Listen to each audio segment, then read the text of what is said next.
We came home after Christmas, after 2 weeks of being off, and realised we had ran out of oil and have very little stuff for a fire. So yeah, we're going to venture out to the shops, see if we can get some bits for the fire at least. I'm sure nobody is going to be delivering oil today because it's Sunday, and also the roads are probably not in the best condition. There's our cat. Psst, psst, psst. What do you think?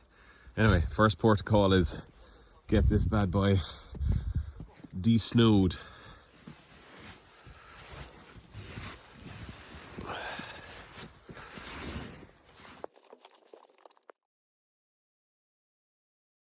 Sarah's trying to open up the boot.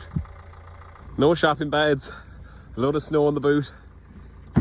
Oh, jeez. It's not close. Oh, dear God. This is a disaster. We're disaster.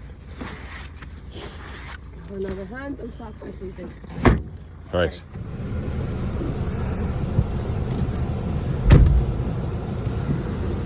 All right. Here we go. Mission failed.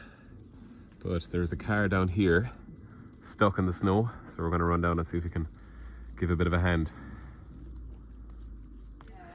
Yeah, Marie's also to deal. I think what I'll do, I'll go and try to